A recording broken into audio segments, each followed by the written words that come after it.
Hey everybody, Vinny Sinisi here.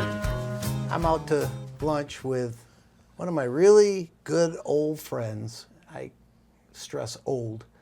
Are you former congressman or you go by congressman? It's whatever you want. Around here it's Congressman Kevin Brady.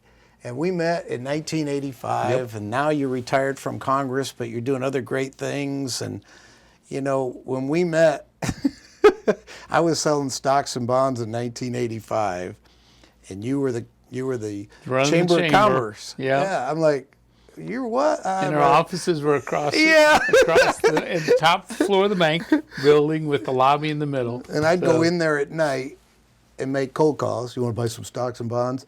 And you'd be up there working. I don't know if you ever slept, but you were always working.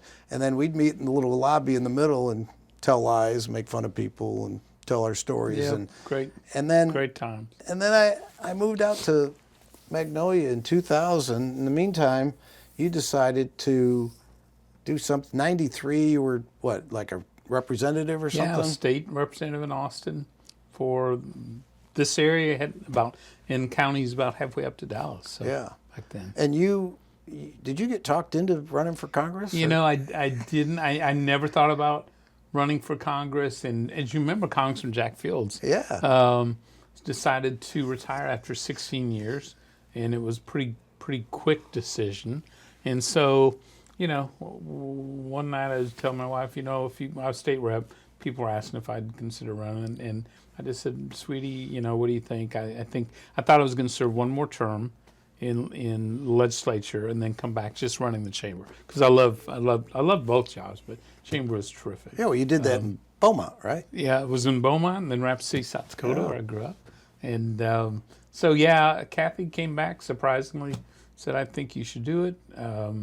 You know, you were going to only do one more term. The election will be over in March in the primary. It's all good. And you're right. So that's how we did it. There was no plan to it at all. No advanced work. It was just. But I mean, you crushed it every time you ran. Turned out well. well. 80%, 79%. We had a great district. Smoke and mirrors. It was good. I was blessed. Right? And you said South Dakota. Who from South Dakota is a congressman in Texas? I mean, how'd you end up here? So Chamber of Commerce works. So I grew up in Rapid City, which small state and small community, but we're about 40,000 folks. And after college, came back and started working at the Chamber of Commerce there. I love that job. Got elected to city council when I was 26 and knew everything. You know, yeah, and at that age, yeah. And then got hired down to the Beaumont Chamber of Commerce, and then ultimately here to the Woodlands area, and then called South Montgomery County Woodlands Chamber in '85. And so, yeah, Texas. I love Texas. What I didn't know was when we were growing up, Mom and Dad eloped from two towns in South Dakota, got married in San Antonio. Dad was in between the World War II and Korean War, so they eloped here. None of us kids knew this, and came back, had 5 of us and all. But yeah, so we've always had apparently a Texas tie. We just didn't know about it. So your dad just recently passed away. My father-in-law. Yeah, father-in-law. Charles. Yeah. And the wife passed away just a few. Mimi, yeah, Paula Patronello, who a lot of people know, both of them. Wonderful family. I think they were one of the very first families here in the Woodlands when it was developed, and been fixtures in the community, banking for Charles, and then Paula ran all the Houston Golf Association women's golf stuff. So yeah, just wonderful. People always wonder why my wife Kathy is so sweet and wonderful, and yeah, just look at her mom, Italian. Look at her dad. She is Italian. That was the smartest move you ever made. All the successes you've had, married an Italian girl, right? I'm with you. With the 2 boys. Yep. And so you had a little tragedy growing up. Yeah. So, you know, I mean, every family has their challenges. Some get it early, some get it late. So we had ours early. Dad had taken on. I was an attorney, had in a small practice. He and his buddy had started a firm, and he had agreed to take on a tough case for the church, Catholic Church. We're really involved in it. Elderly woman. I mean, the church came to him and said, "You need help, please." And she needed out of this marriage, a very abusive marriage, which elderly woman, and so Dad took the case. Knew it was going to be tough. The husband was really mentally deranged, threatened to kill Dad, Mom, the family. Mom had to learn to use a gun, and then I didn't know this, but in the Sundays he would drive back and forth in front of our house, and so they'd turn off lights, put us to bed, but we didn't know any of this stuff was going on. But when the trial started, unfortunately, the guy followed through on his threats, so he stood right up at the beginning, shot Dad, shot and killed his wife, and then the judge, who thankfully lived. And so, I was 12 at the time. Back then, the 60s, those things didn't happen. You didn't have metal detectors and all that stuff. In small towns, those things never Who's going to have a gun in here? Yeah, so boy, that changed everything. But thankfully, look, we were blessed with an amazing mom, raised 5 of us by herself. What happened to the guy? Yeah, so he was convicted, life in prison without parole. That's not how the system works. Even if they have life without parole, you got to be fighting them all the time. Mom did it till he had to go and testify to keep him in jail for that sentence. Ultimately, that's where he died. But I'll tell you, my mom was so amazing.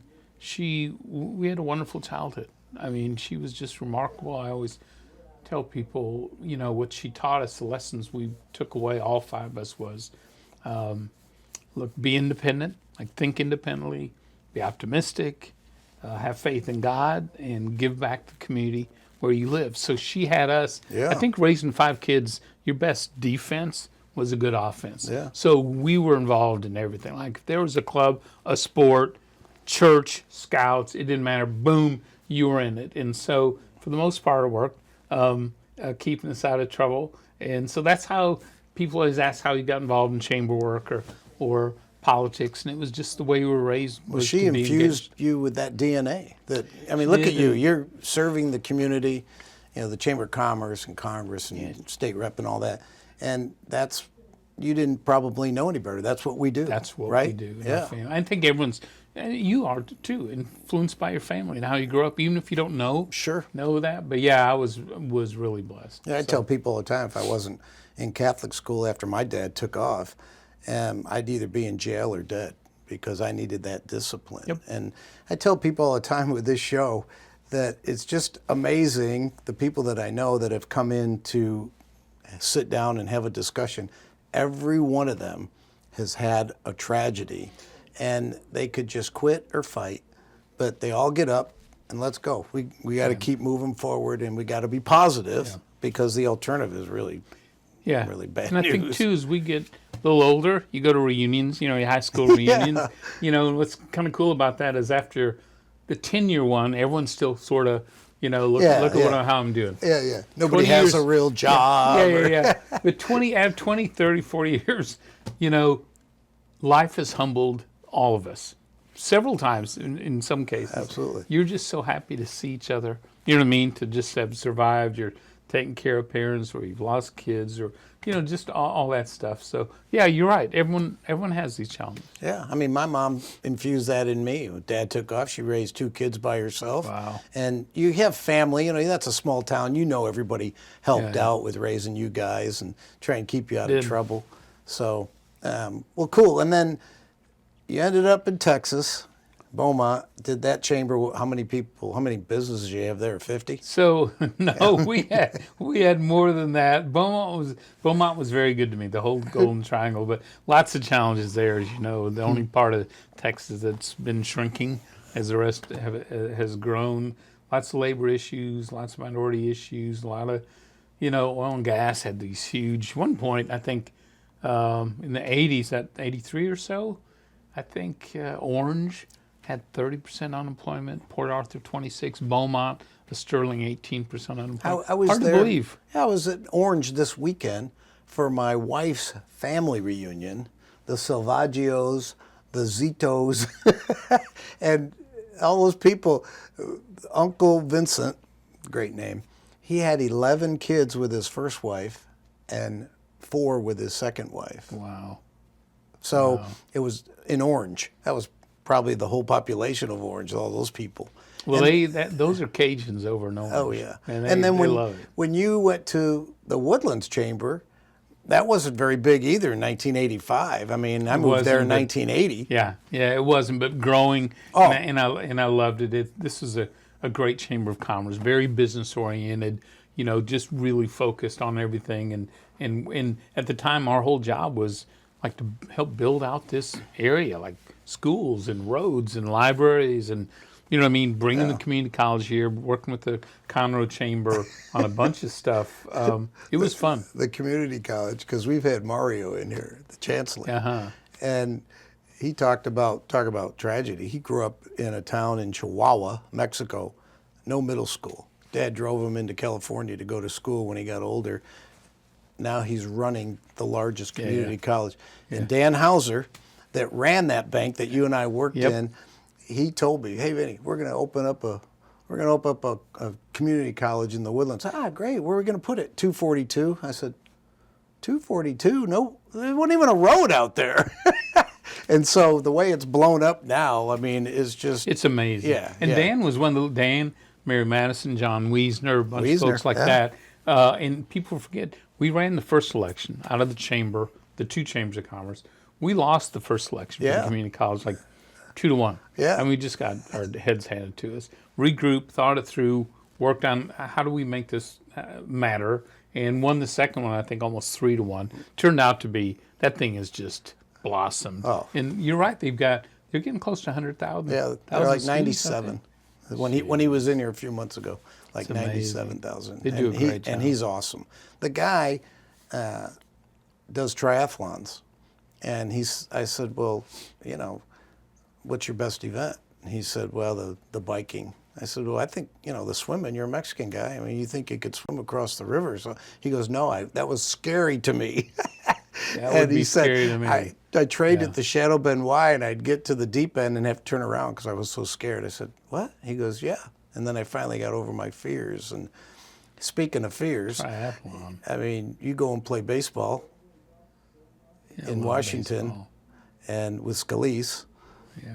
And I mean, there's some nuts out there. They really Isn't there? are. They really are. We talked about this. So Steve was my roommate up there. Yeah. Along with two other guys. I love that from guy. India. He is he's an amazing He's guy. Italian. Had nine surgeries after that. Some of them went well, some didn't. I never saw him down, not one day.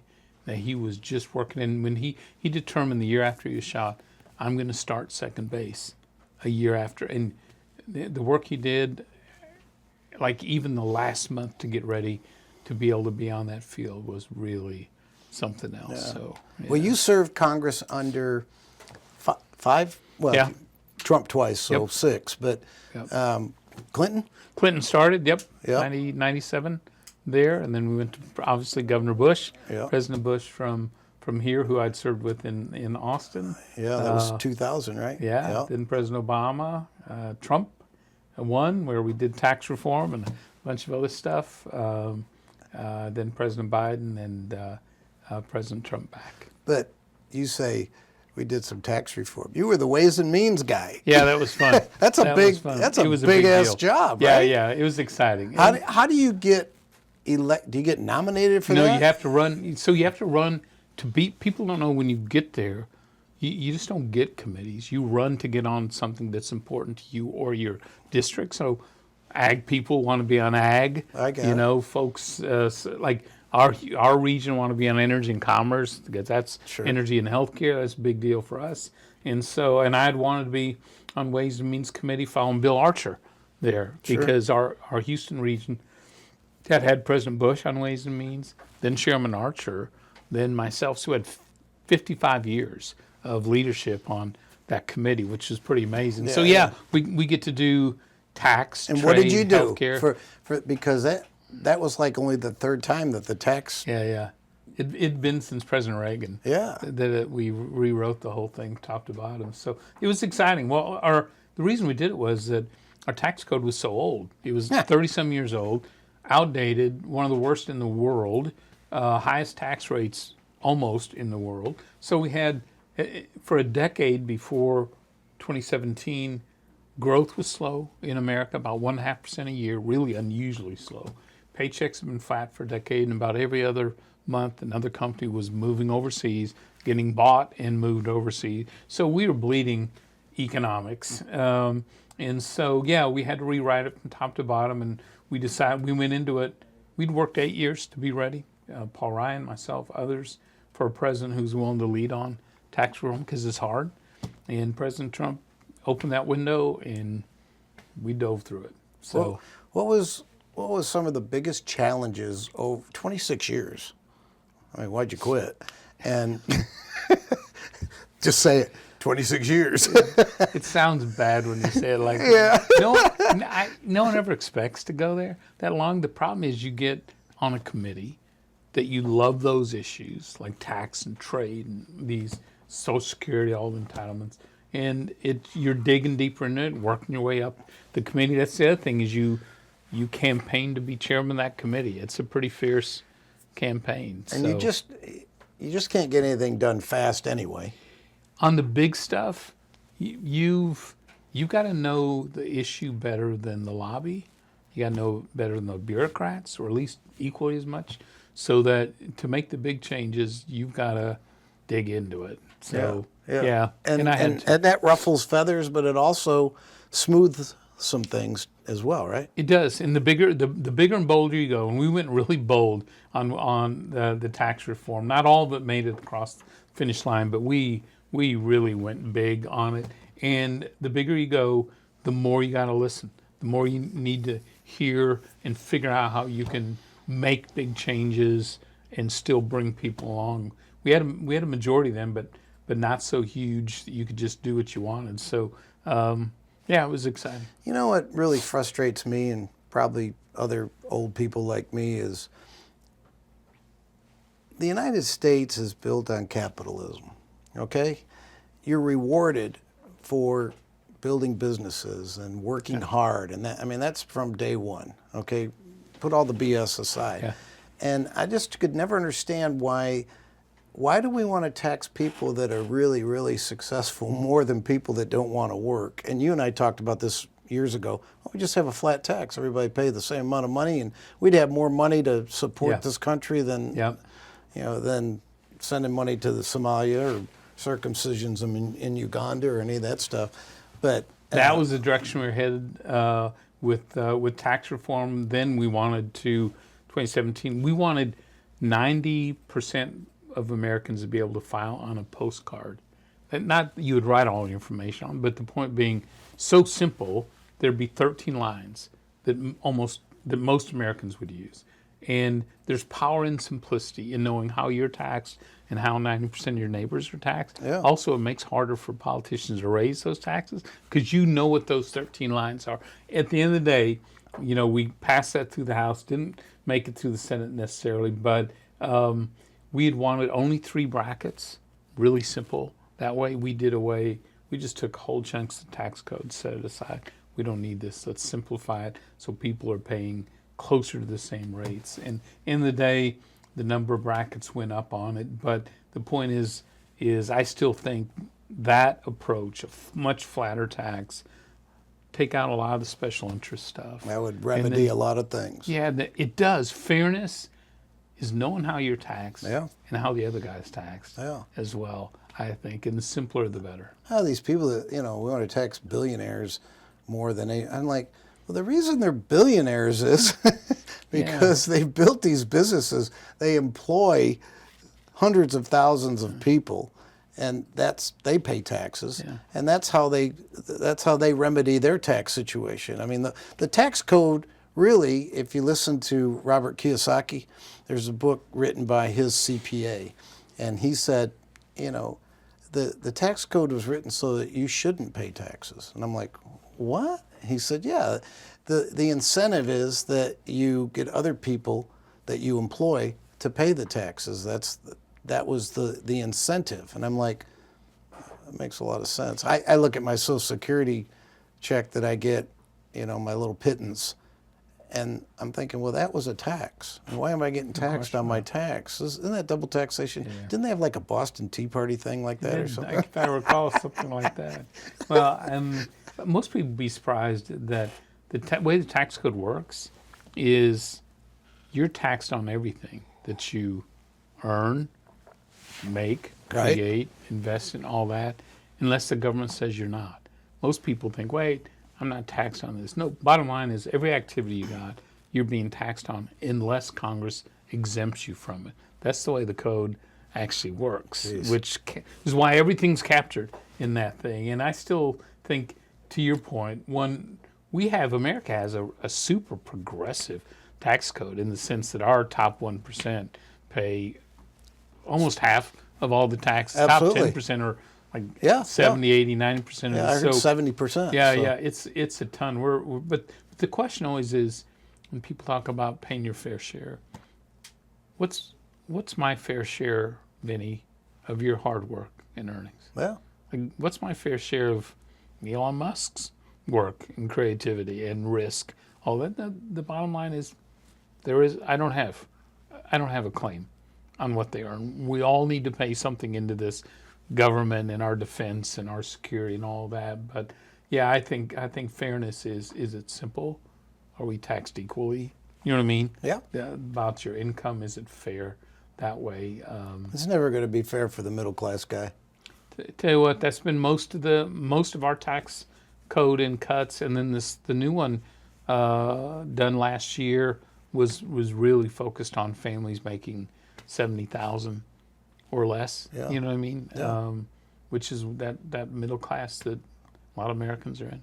So how do you retired in 22, 23? Well, yeah, 23, 23. 23. And what have you been doing since? Yeah, so Goofing off?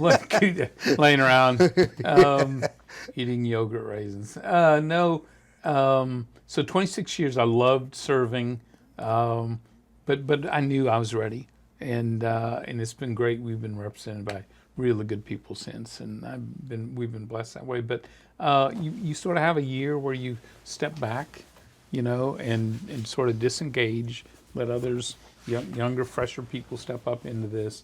Then after that, I started my own little firm to work on economic issues. Really? Same things I worked Freaking on. numbers guy. What Tax, trade, golly. healthcare, energy, things I love. So that's what I do. We Things live in that the nobody woodlands. else loves. That's probably true. Somebody's got to do it. We live in the wood. Kathy and I, and the boys are here. My oldest is in Magnolia. We love it here. And so, yeah, I still end up, people ask, do you miss it? The answer is no. I mean, I loved what I did. But time to there's a move on. time. Yeah. Yeah, absolutely. What you miss are the people you worked with, both in Congress and your professional staff, and then the issues you worked on. And I still get to do both. Right now, so I'm a consultant for a number of clients and companies. I'm not lobbying at the time. So basically, Congress is a mystery to a lot of people. I had some success passing bigger things, retirement security bills, a couple of those, a lot of trade agreements, all that. So you advise them on how to get things done, Nice. how to tackle things. So I'm a senior consultant at Aiken, which is a big law firm, started in Dallas. Now they're all around the world. They're just great to work with. But I represent groups like the Americans for Competitive Taxation, which are 49 of the U.S. largest companies that have to compete and win around the world on taxes. I represent Americans for Free Markets, which really focuses on that, free markets rather than government focused industries. And so, yeah, I'm enjoying, I do strategy, I'm spokesman, I develop policies for them. So I end up right now I'm working on the U.S.-Mexico-Canada trade agreement, which is really key to Texas, but really key to America. And so a lot of travel. I start most weeks in Washington, the beginnings of the week, then often end up traveling out of there, try to land here back in the woodlands by Thursday night, if at all possible. Right. So still a lot of travel. So you're that on way. the go. Still am. I love You're what I probably do. busier now than you were when you were a congressman. I don't think you're ever as busy as when you're in Congress, just because as soon as you land here, Morgan Luttrell and Dan Crenshaw and soon to be Jessica Steinman, and you're hitting your district, you're hitting your community, you're out there. Yeah. You got a vote schedule, you got a campaign schedule, you got a fundraising schedule, and then your family. And that's the part. The advice I always give new members is, look, you'll never remember the vote you raced out of your kid's birthday party to go make. Yeah. You'll always remember what you missed. Yeah. Yeah. Because your family pays a big price. for Yeah. to You be know, they there. always say that you'll be more sorry for the things you didn't do There's no than the question. things you did do. No Yeah, question. It is yeah. a big sacrifice. So, do you and Kathy get to travel at all, or Some. does because she go with you?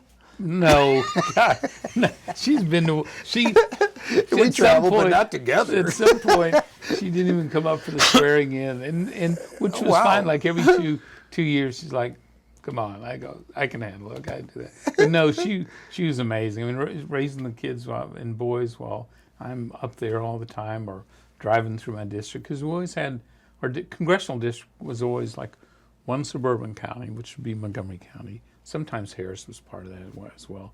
And then between 5 and 13 rural counties, so deep East Texas, Louisiana border up to Toledo Bend, or It was big. Central Texas. We're always on the move. And so it's tough on Excuse me. your spouse. I mean, Sure. they sacrifice as much as you Thank do. God for FaceTime.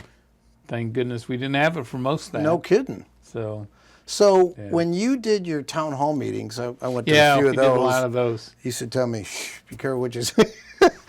Don't bring up the stuff we talked about in the lobby." And you traveled with an entourage. I mean, you had a couple of Suburbans and people that, right? No. Yes, you did. No, we didn't. You had. We had one car. The only time we had security was those last 5 or 6 years, because town halls got tougher.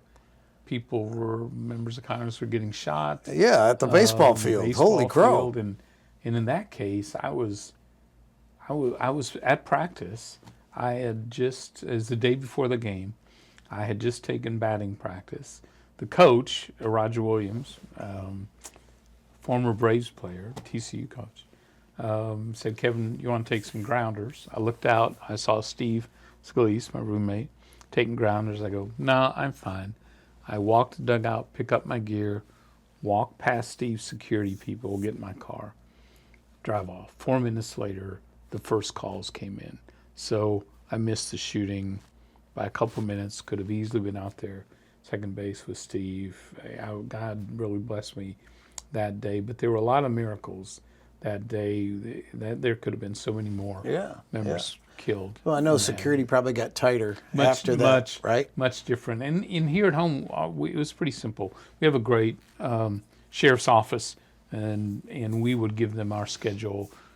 You tell us which ones you think. You know what I mean? Yeah. Like, here's what we're doing, and then they would provide security. But for the most part, it was you and a staffer, normally just driving around the district. And I love doing town halls. We did a lot of them. Yeah. Because, and truth is, you got to do them, or at least my view, whether you're popular at the time or you voted in a way that made people angry. People want to know. They do. They want you to stand up there and explain it, even if they don't agree with you. They just want you to man up on it. And I learned a lot of my town halls. It really Do you it get was Do you important. get any like perks now that you're retired? Do you get a security detail at all, or No, nothing? You don't. And really, for me, back home, we other than mental illness, the only threats that really landed on our doorstep, literally at home, was someone who was off their medications. In which case, the sheriff's office constable here, Ryan and the team, everyone took great care of us. It always cracks when I me was up when gone. they say, "Well, the guy that did this is mentally ill," and I'm like, well, anybody who shoots a human being at all, unless it's a self-defense thing, is mentally ill. And it's one, it's scary for your family. Yeah. That way. And two, our family learned Sure. you can't take these things for granted. Yeah. You Well, just can't. now, so. Kathy, did you have a brother that was a judge? And, Yeah, David, her older brother was a judge, and in the state legislature was a JP down in Houston. Yep. Now retired from that, but And what are Yeah. what are the boys doing? I know, because Yeah. you're a big baseball fan. Love And when playing the Woodlands baseball. won the state championship in 2000, my grandson just won the state championship for Tomball. Congratulations. Big deal. 26 years later. And we had this big parade, that was fun. and you headlined that, which was That pretty was cool. fun. And then I wore the uniform in the congressional Yeah. baseball game as well. It was fun. We would wear the uniform at local high school of the teams that would go the farthest. Yeah. In the state. And our district was always up there at the top. So Sure. yeah, we had some cool. It was an honor to wear Yeah, the yeah. uniforms. I played 26 years of games. COVID was canceled, so 25 games, congressional baseball game, Republicans versus Democrats for charity, 7 innings, Nationals field. About the only time So much the fun. two sides can come together. No, actually, and the truth is, sports do bring you together. Absolutely. And you Good make for your good friends soul. on the other side of the aisle because why? We love playing baseball. And this year, the game's grown so much, congressional game. So this year, and I'm still a coach on the team. So Do you guys do trash talking? Like, yeah. I'm gonna get that bill passed. no, but it is just like real baseball, except slower. Like everything's Yeah. slower. Oh, yeah. So, but this year we had 33,000 people at the game. Shut up. Yep, and raised over $3 million. 33,000. $3 Where do y'all million. play that? Nationals Stadium. At the Yeah. wow. You got minor league umps. They're great. Who volunteer for it. Big turnout, and the money goes to like Boys and Girls Club, youth literacy.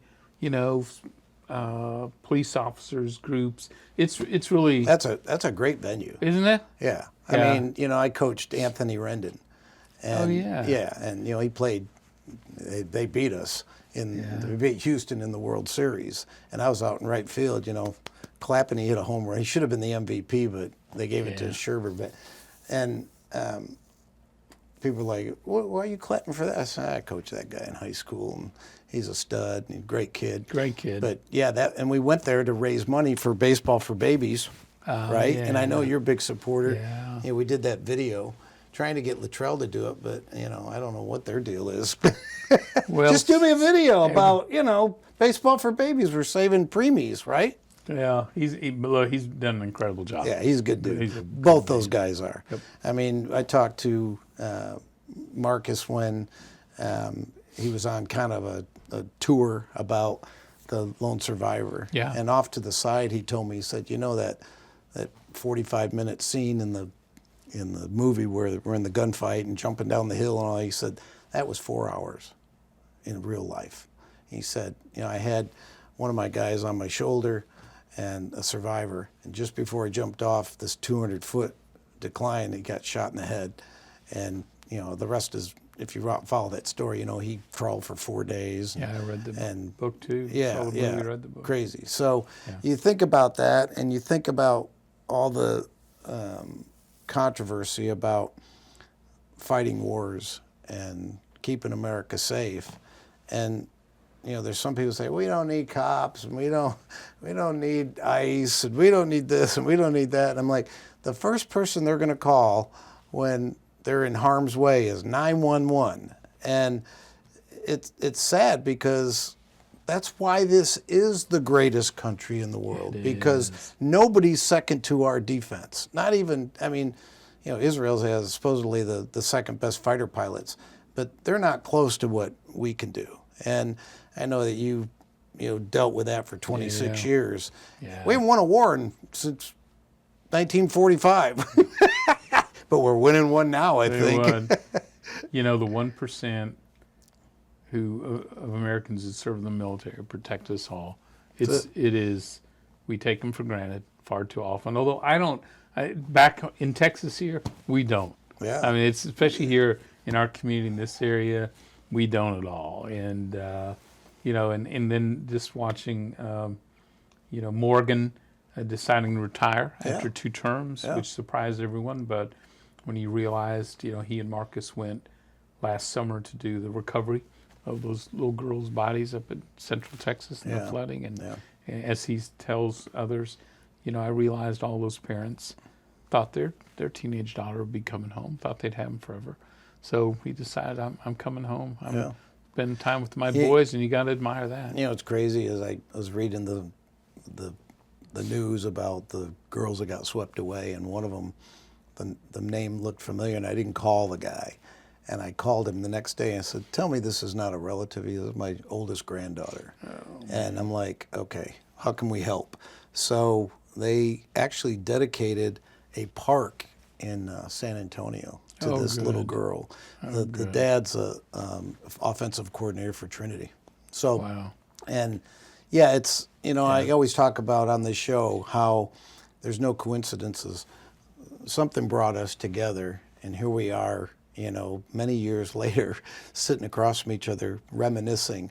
And there was a reason for that. I didn't have to go up there and make cold calls at night while you were up there working, but that's how we became kind of connected Friends. forever. So, all right. So what's Before we go any further, my son Sean and I were stopped in Conroe this weekend to take a look at all the new additions to the Montgomery County Veterans area, the new museum in the park up there. That's it is unbelievable. And we went through.